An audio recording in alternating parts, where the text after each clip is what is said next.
The morning sun rises over the quiet coastal town of, casting golden streaks across the rolling waves. Seagulls circle the docks, their cries blending with the rhythmic creaking of boats rocking in the water. It's a place untouched by time, where the scent of salt and fresh fish fills the air, and every resident knows their neighbor by name. Fishing isn't just an occupation here, it's a way of life. Generations of fishermen have braved the unforgiving sea, passing down their trade like a sacred tradition. The town thrives on its daily catch, with boats returning in the early hours, their hulls heavy with fish destined for local markets. But beneath the picturesque tranquility lies an unspoken code: respect the sea, respect the people, and respect the town. It's a place where outsiders are welcome, as long as they, amid the bustling docks, moves with the confidence of someone who's spent her whole life by the water. With sun-kissed skin and piercing green eyes, she's as fierce as the waves she navigates daily. She's not your typical small-town girl. While others her age left for college or city life, Emily stayed, because the sea is in her blood. She's up before dawn, guiding boats into the harbor, mending fishing nets, and handling heavy loads like she was born for it. The men at the docks respect her, not just because she's daughter, but because she's proven herself time and time again. A fishing knife rests on her hip, its handle worn from years of use. She doesn't carry it for protection, it's just another tool of the trade. But anyone foolish enough to mistake her for an easy target would soon regret it. Her hands may be rough from years of labor, but her mind is sharp. She can read the tides better than most, anticipate a storm before the sky darkens, and knows every inch of the waters surrounding Harbor Point. She's a fighter, a survivor. Jack Carter is a man of few words, but when he speaks, people listen. With silver-streaked hair and a gaze that could pierce steel, he moves with a precision that hints at his past. Once, he was a warrior, trained in survival, combat, and tactics that most people can't even comprehend. But that was a lifetime ago.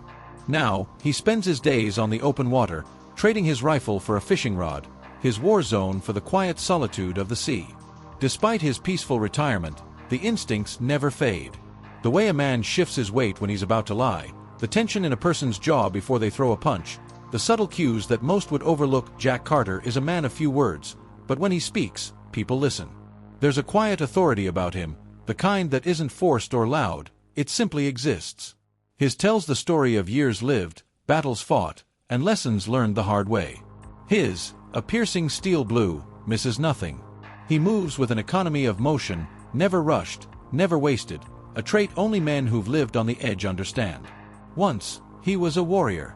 His life had been a relentless cycle of high-risk missions, enemy engagements, and the kind of combat that most civilians could never comprehend. His world had been one of strategy, discipline, and survival, where a single misstep could mean the difference between life and death. But that was Now, he spends his days on the open water, trading his rifle for a fishing rod, his war zone for the quiet solitude of the sea. Out here, with the rhythmic crash of the waves and the salty wind in his face, he finds peace, or at least the closest thing to it. Yet, Jack still most people don't. The way a man shifts his weight when he's about to lie.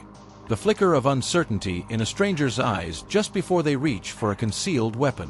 The tension in a person's jaw a split second before they throw a punch. Subtle cues that he doesn't speak about his past.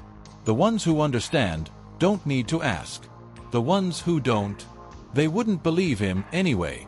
His home, a modest cabin overlooking the bay, is filled with reminders of his past. A folded American flag, a rusting seal trident mounted on the wall, a military-issued knife tucked away but never forgotten. More than anything, he wants Emily to be safe. He's trained her, not just in fishing, but in survival. In a world full of predators, he's made sure she's anything but prey. The peace of Harbor Point shatters with a distant rumble of engines. At first, it's just a low growl on the horizon, but as it grows closer, it turns into the unmistakable sound. A group of roars down the main road, their black leather vests adorned with patches from an outlaw gang known as the Locals turn their heads, wary but silent. No one wants trouble, but trouble has arrived. Their leader, a burly man with a jagged scar across his cheek, goes by. He steps off his bike, lighting a cigarette with a smirk. His crew spreads out, their heavy boots clunking against the wooden docks. They don't belong here. And they don't care. A few of the men laughing as they make crude jokes. One of them grabs a beer from a vendor without paying. The shop owner, an older man, hesitates, then looks away. Snake watches the town with he's seen places like this before. Small, quiet, full of people too afraid to fight back. He smirks. But what Snake doesn't realize, what none of them realize, is that this town has a protector. Emily stands by her father's boat, tightening the ropes that keep it docked. The sun is high overhead, glistening off the water, and she wipes sweat from her forehead with the back of her hand. The morning catch has been sorted, the nets cleaned, and now it's time for some maintenance. She barely notices the low growl of engines at first, too focused on her work. But the sound grows louder. A shadow falls over her. Snake and his crew lean against their bikes at the edge of the docks, their eyes locked on her like a pack of wolves spotting an unguarded lamb. "Now what do we have here?" Snake mutters, his lips curling into a smirk. Emily finally looks up, her gaze sharp and unamused. "Just another hard day's work," she says flatly, ignoring the bikers and returning to her task. Snake chuckles. "Ain't every day you see a pretty thing like you covered in fish guts." His crew laughs, one of them nudging another in the ribs. A bald man with a tattooed skull whistles. Emily doesn't flinch. She's dealt with men like them before, loud, arrogant, and desperate for attention. She tightens another rope and keeps her focus on the boat. "Not interested," she says, her tone dismissive. Snake's smirk fades slightly. He doesn't like being brushed off, especially not in front of his men. "I don't recall offering anything," he says, stepping closer. His boots creak against the wooden planks of the dock. "I was just making conversation." Emily finally straightens, turning to face him. Her arms are crossed, her expression unreadable. "Then I suggest you find someone else to talk to," she says. "I'm busy." For a moment, there's silence. Then Snake. "I like you," he says. Feisty. Emily doesn't respond. She simply turns back to her work. And that's what gets under Snake's skin. The laughter of the bikers fades as the mood darkens. Snake steps closer, his breath thick with cigarettes and cheap whiskey. "You got a smart mouth for a dock rat," he says. "Maybe you should learn some respect." Emily doesn't even turn. "Respect is earned," she mutters, tightening another rope. A flickers in Snake's eyes. He's used to women cowering when he talks like this, looking away. But this girl, she's treating him like he's nothing, and that pisses him off. One of the bikers, a burly man steps forward. "Boss, maybe she just needs a little persuasion." Snake chuckles. "Maybe." But before he can say another word, Emily finally turns around. And this time, the bikers tense. It's not a big knife, just a simple fishing blade. But the way Emily holds it, like she knows exactly how to use it, that makes them pause. "Let me make something real clear," Emily says, her voice steady. "You don't scare me. And if you so much as touch me, I promise you'll regret it." The bald biker laughs, though there's a nervous edge to it. "Listen to this one. Thinks she's tough." Emily tilts her head, her green eyes. "I don't think I'm tough," she says. "I just know I'm tougher than you." Snake stares at her. His jaw tightens. Then, slowly, he grins. "I like you," he says again. "You've got a lot of guts." He leans in slightly, his voice dropping to a whisper. "But let's see how brave you are when you're all alone." Emily's grip on the knife tightens. But she doesn't say a word. Because what's coming next. Snake steps back, lifting his hands in mock surrender. "Relax, sweetheart," he says. "We're just passing through. No need to get all worked up." Emily doesn't move. Her stance firm. But the bikers aren't done. The bald one decides he's had enough of Emily's attitude. As she turns back to her work, before he can even grab her, Emily out of the way. In a blink, she's behind him. The knife in her hand flashes as she's sending it tumbling to the dock. Rex stumbles forward, cursing. His face twists in rage. "You little..." Emily raises the knife. "I wouldn't." For a moment, the bikers hesitate. Then, "You heard the lady." From the far end of the dock, arms crossed. His expression is unreadable. But his, cold and calculating, are locked onto the bikers. He had been watching the whole time. Not interfering. Not rushing in. Because... And she didn't disappoint. Snake turns to face Jack, his smirk returning. Well, well. Looks like the old man's here to play hero. Jack says nothing. He simply watches. Snake holds up his hands. Relax. No harm, no foul, right? Jack tilts his head slightly. Something about that silent Snake. He suddenly feels like Jack already knows everything about him. His weaknesses, his tells, the way he favors his left side. And the worst part, Jack doesn't look. He looks. Snake forces a chuckle. See you around, old man, he mutters. Then he turns back to Emily. This ain't over, he promises. Then, with a wave of his hand, the bikers.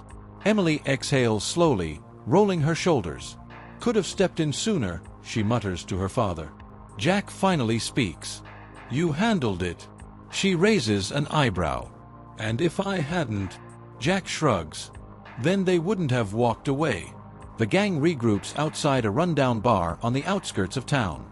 Inside, the air is thick with smoke and bad decisions. Snake forces a chuckle, but there's no real humor in it.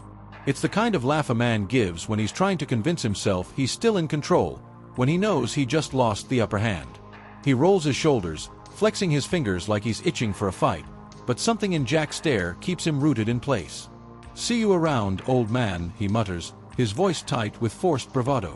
He shifts his gaze back to Emily, eyes narrowing. He promises, his words laced with a quiet threat. Then, with a sharp wave of his hand, the bikers, their boots scuffing against the worn wooden planks of the dock as they stalk toward their bikes. Engines roar to life, filling the quiet evening air with a guttural growl of horsepower and bad intentions. The sound lingers, a warning left in their wake as they peel out of town. Emily exhales slowly, rolling her shoulders as if shaking off the tension. She turns to Jack, her eyes flashing with unspoken frustration. She mutters. Jack meets her gaze. Calm as ever, Emily raises an eyebrow, her lips pressing into a thin line. Jack shrugs, his voice matter of fact. There's no arrogance in his words, no bluster, just cold, absolute certainty. Emily studies him for a moment, then shakes her head with a wry smirk. The gang regroups outside a rundown bar on the outskirts of town, the neon sign flickering like a dying heartbeat. The parking lot is littered with beer bottles and broken asphalt, and the air is thick with the scent of oil, cigarette smoke, and bad decisions. Inside, the atmosphere is just as rough. A jukebox crackles in the corner, barely audible over the din of drunken laughter and the occasional smash of a bottle against the wall. The kind of place where Snake slams his fist onto the nearest table, sending an empty glass clattering to the floor. His gang falls silent, watching him with wary anticipation. His jaw is clenched so tight it looks like it might crack.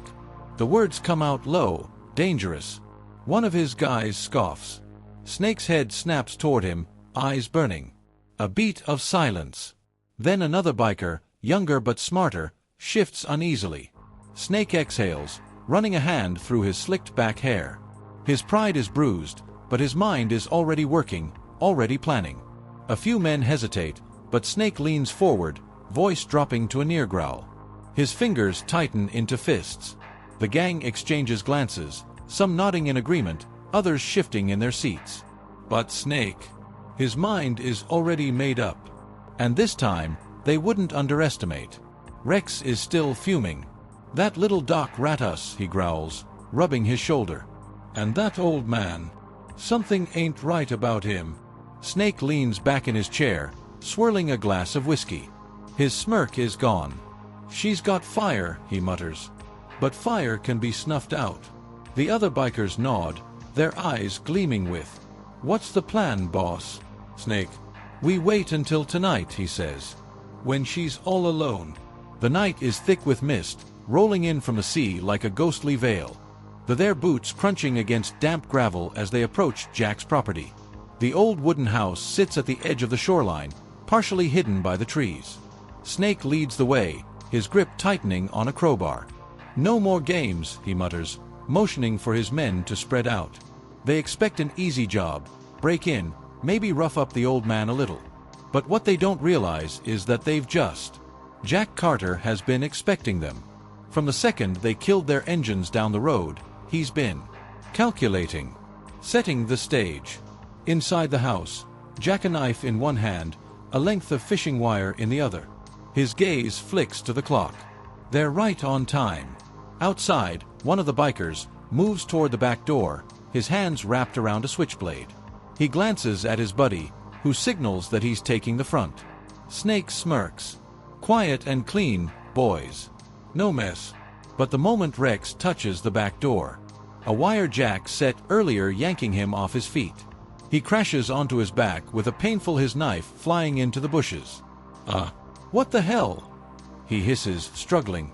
Snake and the others freeze. That's when they hear it. A faint rustling. A shadow. Something is. Jack moves. Years of SEAL training have conditioned him to. He watches as Mac creeps toward the front door, completely unaware of the tripwire jack set on the porch steps. The second his foot presses down, a rigged fishing net wrapping around him like a spider's web. Mac thrashes, cursing. Snake snarls. Pull yourself free, idiot. But before Mac can untangle himself, Jack. Silent. Precise. Deadly. With a single blow to the throat, Mac, his body sagging against the net. Jack again before the others even realize what happened. Something's not right, mutters one of the bikers, gripping his bat. His knuckles turn white.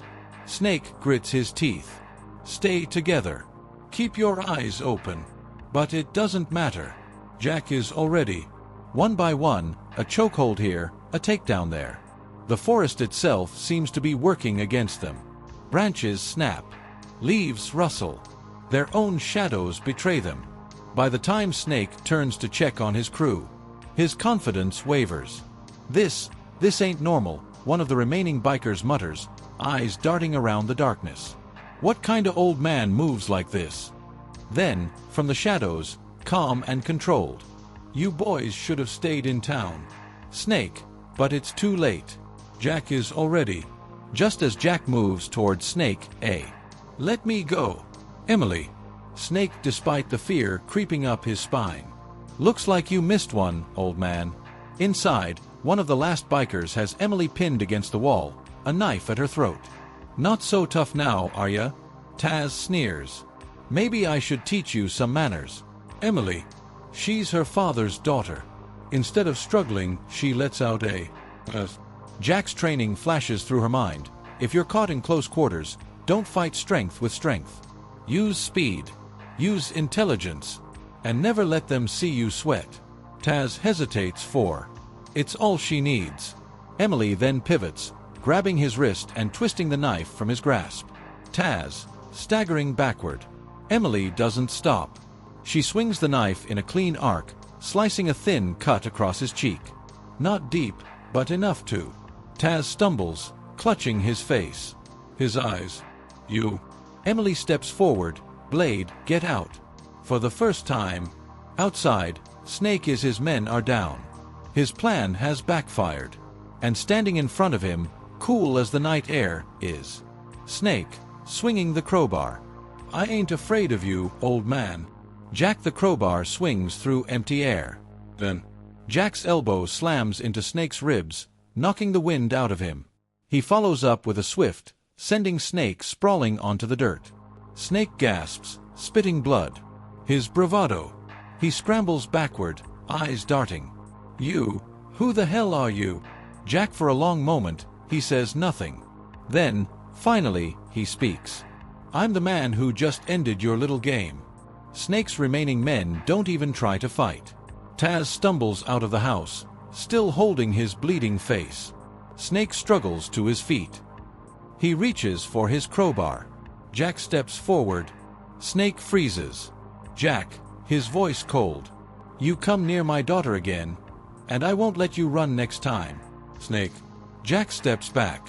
Snake, barely able to start it with his shaking hands. Within seconds, the remaining bikers are. The night is. Once more. Emily steps out of the house, her knife still in hand. She looks at her father, breathing hard. Jack glances at her, his expression unreadable. Then, just slightly, pride flickers in his eyes. Emily exhales. The sun rises over the small fishing town, casting golden light over the docks and quiet streets. By the time morning comes, everyone has heard about what happened the night before. Fishermen exchanging morning greetings at the pier murmur in hushed tones.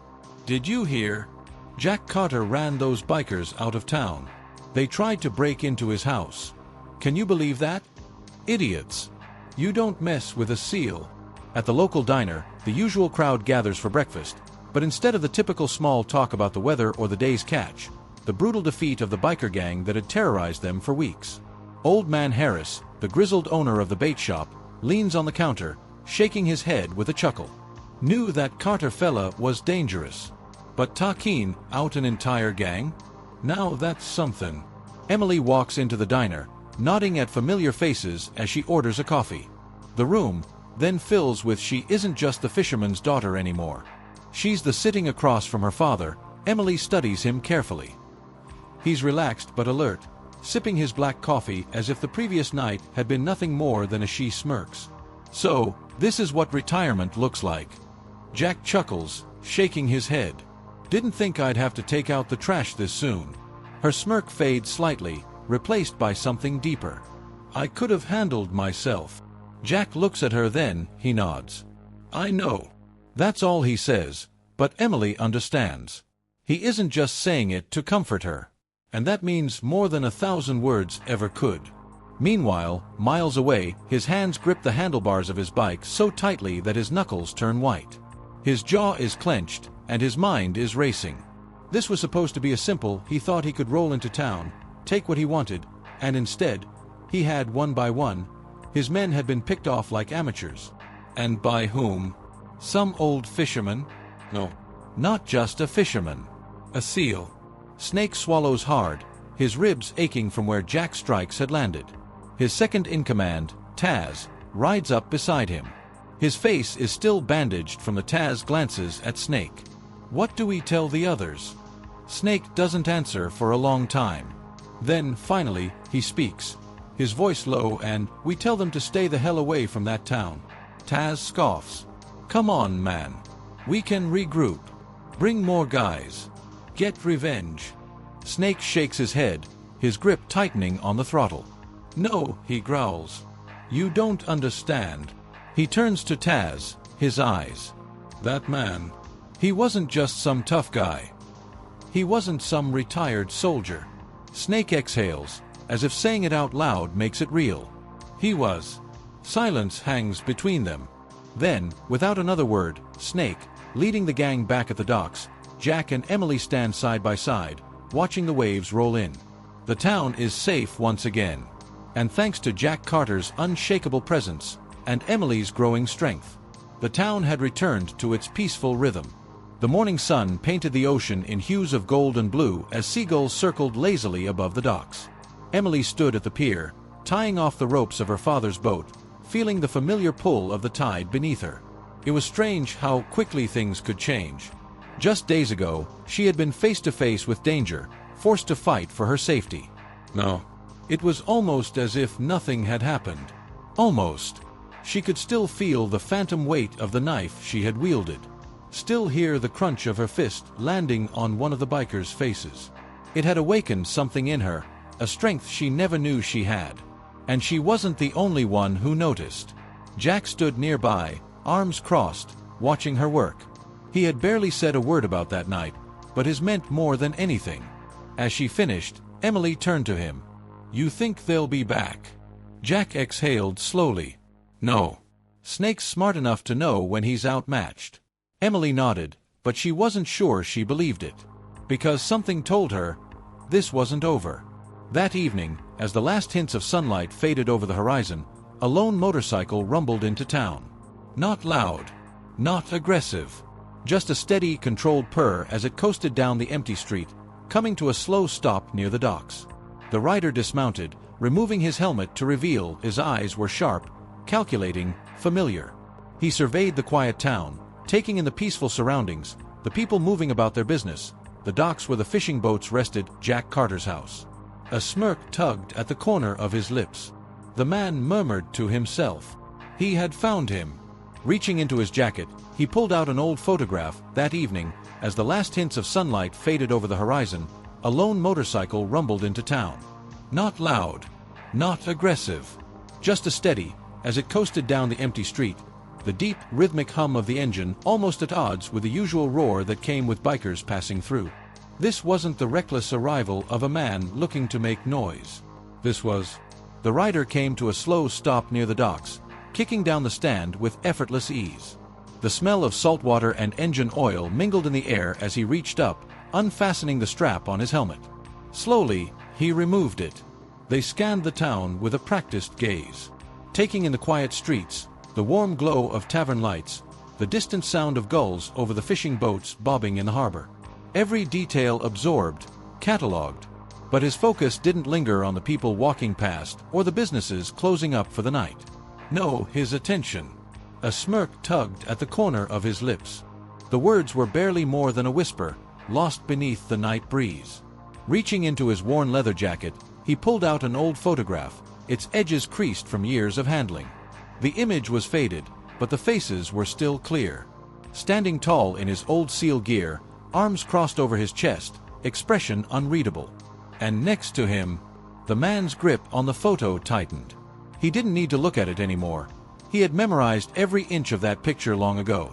This was something. Among them was...